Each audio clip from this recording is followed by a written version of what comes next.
yourself at home.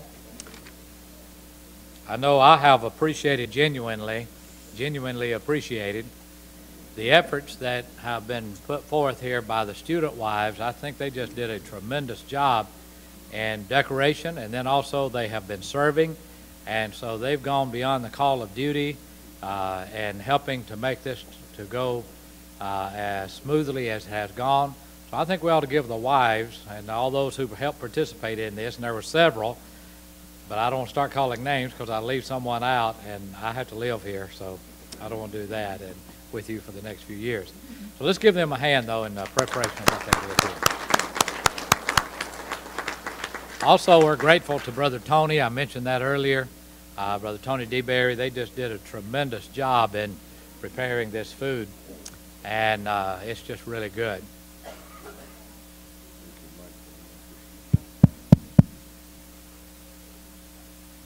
Are we back on? Okay, I think, are we back on? All right. Anyway, I was saying we thank Brother Tony DeBerry and all of the ones that work with him in preparing this food, and so we appreciate them. At this hour, Brother B.J. Clarke is going to tell us a little bit about the World Missions Program, and then also he may have Brother Dan Cates tell us a little bit something about our MOTS program. He might say something more about that. You know, Brother B.J. is a great encourager in good works, and he constantly is commending the faculty and encouraging us, motivating us. Brother B.J. is one who is sound in the faith. As Brother Curtis Cates used to say, he stands strong as horseradish for the truth. And he does. And we appreciate him for that. He's very capable director of the Memphis School of Preaching. It's my joy to work closely with him, and so I know that from firsthand experience that he's very capable in what he does. He has a very supportive family, good wife Tish, and also the 3 children, and also I believe I have one grandchild, just the one grandchild right now, and I call him Smiley because every time I've seen him around here, that is the grandchild, not Brother B.J. The grandchild, I've seen him, he just smiles, and I'm sure there are other occasions when he's not. But as I said, Brother B.J. is going to speak to us about the opportunities of the missions program that we have, and so I'll turn it over to Brother B.J. at this time. First of all, I want to echo his comments about our wives, the students. They've done a fantastic job, and we so much appreciate the good work that they've done. But I want to commend Brother Bland for the excellent forum and seminar that he's planned. Hasn't he done a great job in developing a wonderful theme of open doors, and then to choose these speakers who've come and been encouraged? There's no way you could have been here last night and this morning without feeling better about the Lord's church and more fired up to do the work of the Lord's church. And we're grateful that the Memphis School of Preaching has been a mission work and part of the curriculum and the educational program of the Knight Arnold and Forest Hill congregation, and that we are under their oversight. And certainly we do appreciate the fact that we've been able to educate men to go out. Brother N.B. Hardeman is well known for the Freed Hardeman University influence and his contributions to that institution. But he once said, if I could start over, I'd have a school in which only the Bible would be taught. And we've tried to use the Bible, of course, to teach and train our students to go out and be mission-minded. But we also know that sometimes there are things that we do in the school that don't give us enough chance to go into an in-depth discussion of how to be ready for the mission field. I mean, as you know, the school has been here since 1966 in this Memphis area, and it's always had a dedication to the concept of preaching the Word. Our whole purpose has been to train men to be mission-minded with the gospel of Jesus Christ. But what I would like to point out to you as we point out the World Missions Program, I want to get to a particular slide here that addresses that. We have been blessed to have a director in the past, Brother Liddell, who was, along with Brother Bland, very much interested in providing a way to train men to go into all the world and preach the gospel to every creature. And when this slide was first made, it says on there were over 7 billion. I'm wondering if this battery's kind of going in and out, which is maybe why the sound is kind of fluctuating. But more than 7 billion people living on the planet today. And now we've heard that it's 7.8 billion. And that's, just think about the amazing amount of souls that is. Well, the World Missions Program is designed to be a one-year curriculum designed to take a missionary who's ready to go to the mission field and say, okay, spend 1 year with us, free tuition, no cost for the program, and study courses like the ones that are up on the screen here.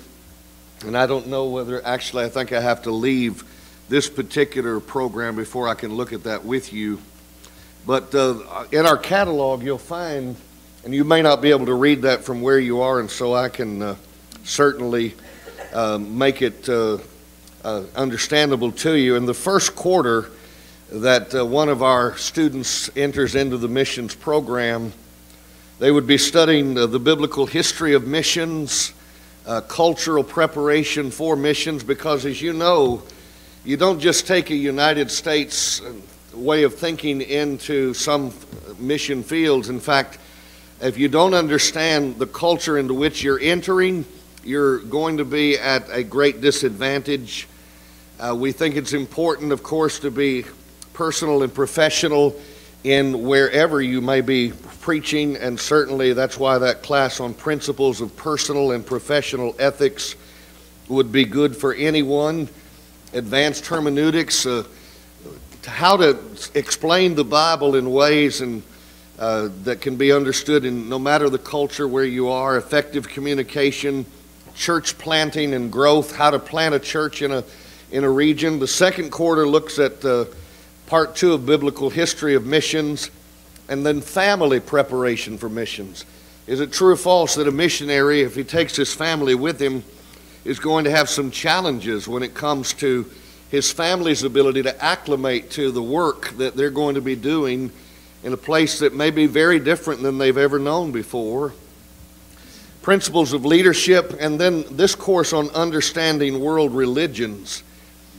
You're going to be going into a place where the religious atmosphere is perhaps very different from the Southern Baptist domination of the South and the United States, and the Catholic influence, especially in a lot of the northern states.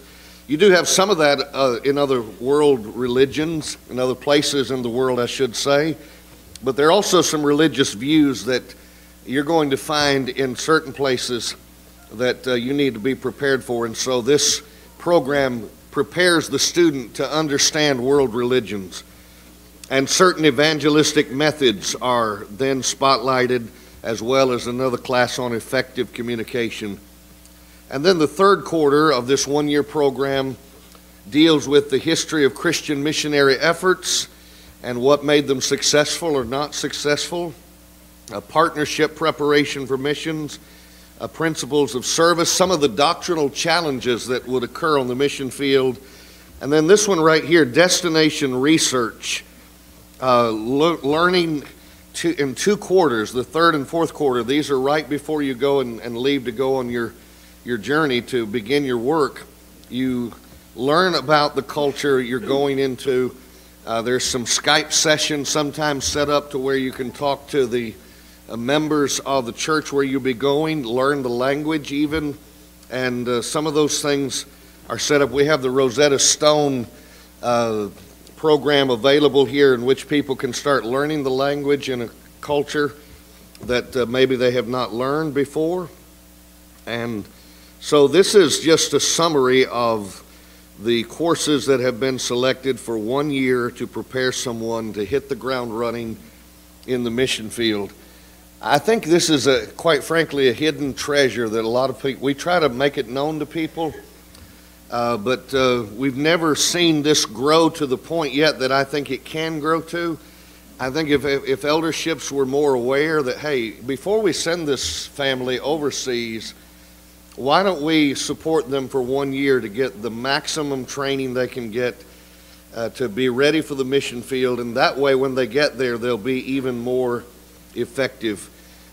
In order to enter into the missions program, you have to have completed a 2-year program either here or somewhere else, or a 4-year program somewhere else, or to have life experience that would be equivalent to an education that would prepare you to take this seriously. This is not, I want to emphasize, this was not designed to give someone a way to stay 1 extra year at the Memphis School of Preaching without having to make a decision to go somewhere else. We want this to be to develop mission-minded folks with the maximum skill and effort to go out and take the gospel to the whole world. They live on the campus here as we have availability in apartments. And as I said, when they finish, there's no charge for any of the courses, so they don't have to pay off student loans. But and you think about some of the faculty we have teaching these courses. Brother Bland's a prominent teacher in this program, has logged, as he said, dozens and dozens and dozens of trips. We have on staff Brother Waycaster, who has also been very mission-minded in his years. A number of our faculty have been on mission trips in so many places and can contribute to this in an intelligent way. And Brother Bland just does a great job being in charge of this, and certainly we want you to know about it. If you know of a missionary that you think would be blessed to have a little more education before he hits the ground, then consider sending him our way, and we will do everything we can to get him ready for the mission field. Sometimes we'll have folks who've been mission-minded come by and speak to our chapel, and so there are lots of opportunities for growth here, and we're looking forward to training more and more men to go into all the world. Some years ago, we decided to do something. It may seem like a small thing at chapel, but if you've been a student of the Memphis School of Preaching, you know the tradition at the end of chapel is to stand up and sing what? I know the Lord will make a way for me. And I got to thinking about it and decided that there's a second verse to that that would be good to also have them sing every day, so that this is constantly on the minds of our students every day. The Lord has said, and you know the next part, right? Go preach the word to all the world. And there on the very pulpit in the chapel, in Kate's chapel, is the MSOP logo. And I'm sure you've noticed that logo over the years. It has, in fact, you can see that logo all around, and it has the picture of the world with the Bible there prominently displayed.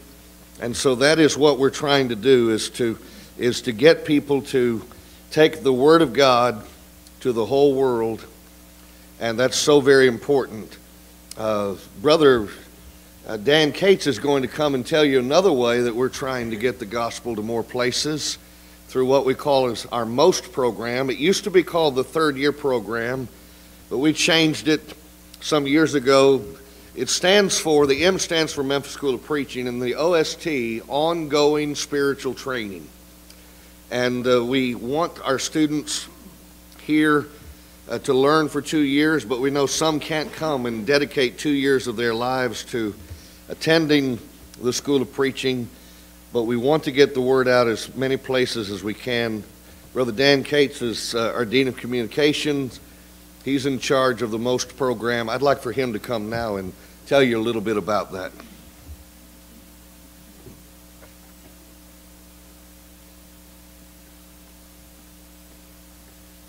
I appreciate the opportunity to say a few things concerning the MOST program.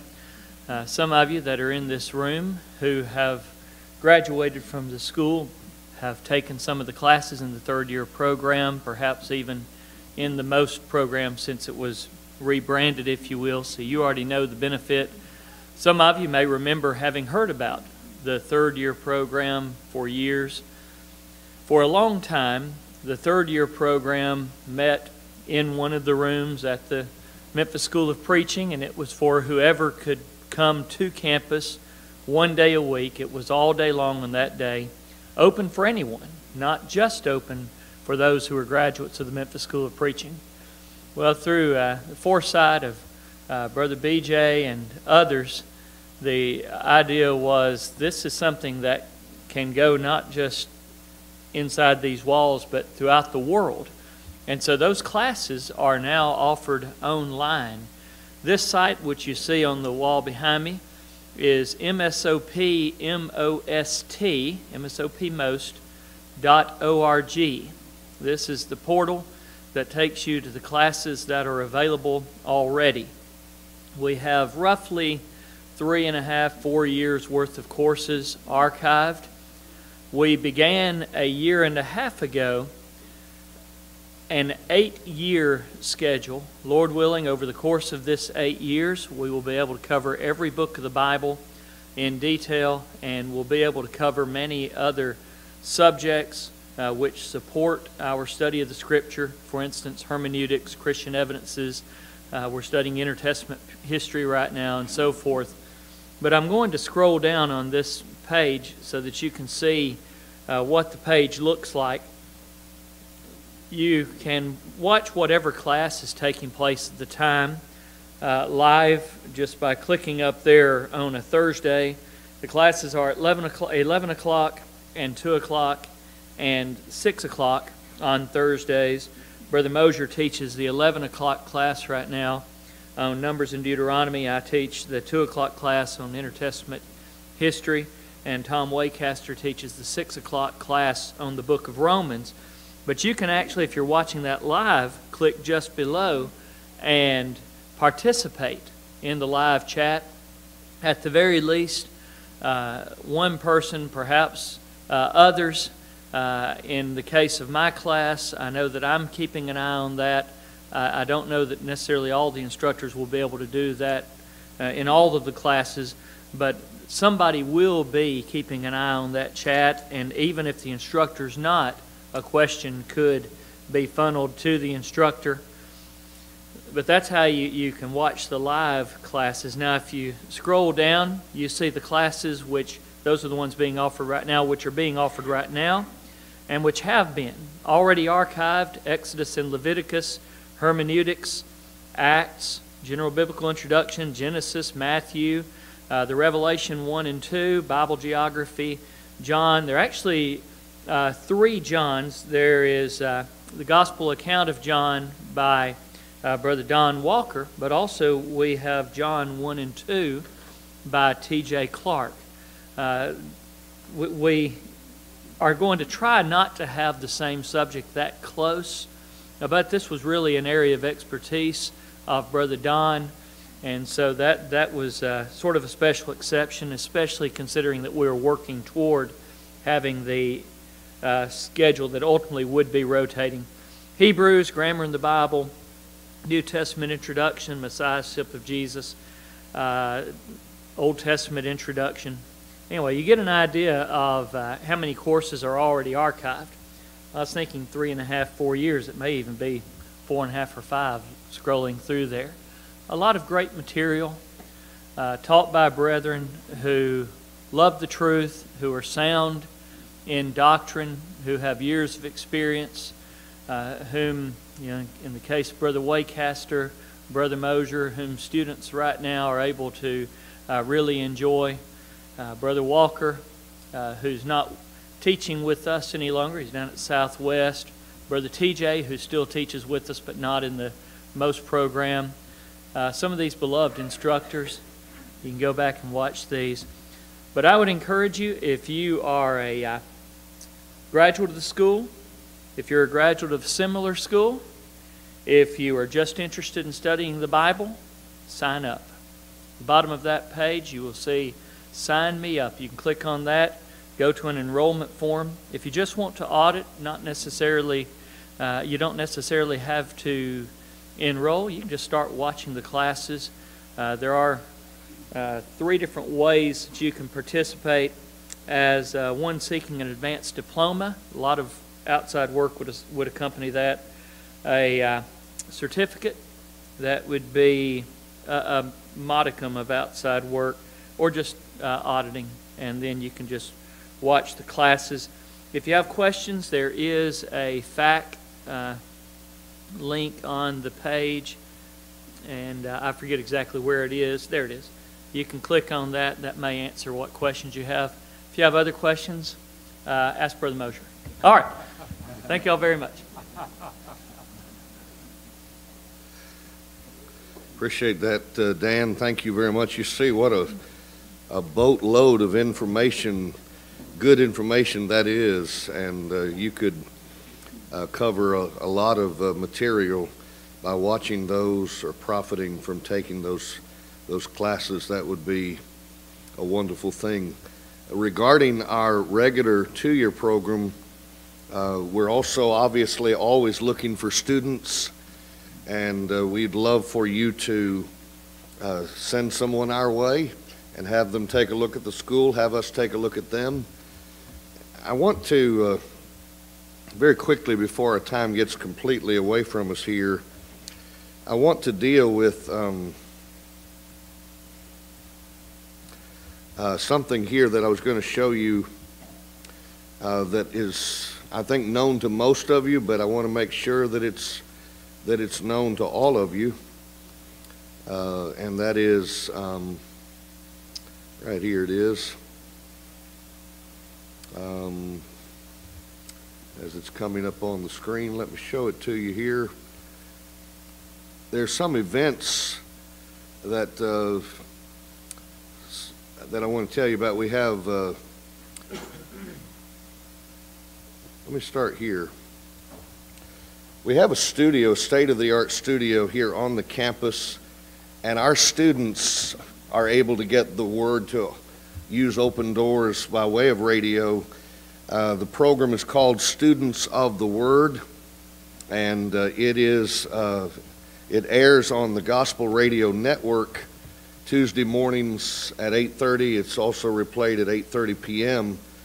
And this Students of the Word is a chance for them to record a radio program, get experience, and to get that word out onto the airwaves. And these students are able to learn also television production, as well as record some television spots from time to time. Brother Dan Cates is good about taking time out to try to spend time with them in the studio. Of course, our annual lectureship this coming year, it's always the last Sunday in March and always goes through that Thursday. And this coming year, our theme is going to be Pure in Heart, O God. Pure in Heart, O God, the last Sunday in March. And that's going to be a wonderful and rich study. A lot of emphasis is going to be given to the Sermon on the Mount and what it says about pure hearts. The MOST program, which Brother Dan was just telling you about, MSOPmost.org. But then this one right here, Foundations, is a week of specialized training for young men and ladies who are ages 13 to 19. They come here to the campus, and Brother Dan Cates is an annual teacher and is able to pass on a lot of information. Brother Barry Kennedy, who's here today visiting with us, is one of our helpers. The good food you enjoyed today is also enjoyed by the Foundations folks every year. Brother Tony DeBerry does a great job feeding. We go to Wednesday night, area congregations on Wednesday night to conduct their services. And these young men get a chance to learn to preach, and it's a wonderful time of spiritual development and growth. The young ladies stay here, and they do their own Ladies' Day on Wednesday night, and are able to And then some of these foundation students end up coming here to become students. That's a picture of the girls alone that were at our program. That's not counting the guys. That's just the girls. And this is the guys. And so this thing has just grown. Brother Liddell is the one who approached me way back in 2007 and asked if I'd be willing to coordinate it. And I told him I'd love to. I love working with young people, because it was a young person that helped my dad become a member of the church, 17 years old. And these young people can do a whole lot. And so I wanted to tell you about that. That's another way we're trying to reach out and get the word out. So the World Missions Program, please advertise it for us. Let elderships know of its availability. And also these other things, the MOST program, all these things that we're trying to do for the glory of God. Thank you for your prayers, your support. Well, brethren, I was just thinking, as all of these programs that are available for us, I think, hasn't God blessed us with some great open doors, opportunities, and we just need to go through those doors, don't we? And it's certainly not any one-man operation on any of this. It's all of us working together from of course, God we mentioned, but also on the local level, from the eldership all the way on down, the wives, everyone. You know, in order to be effective in the work that we do, we certainly need dedicated wives, and we're blessed to have that. And so they've put up with a lot, sometimes our being gone, and the extra work that has to happen for all these things to take place. But they're dedicated servants of the Lord, and so we appreciate our wives as well. Well, the next session will begin at 10 after 1, and so we may start going back over there. We have only 2 more sessions to go, and we want you to stay around for those. And if Brother Elkins were here, he would say, if you want to go to heaven, you have to. That's what he used to tell us. Well, he might say, you don't have to, but it might help you. And so you need to do that. But thank you, Brother Clarke, Brother Dan, and everyone else who had a part in this today. And so we'll be dismissed unless someone else has anything. And just be back over there 10 minutes past the hour, and we'll get started. Thank you again.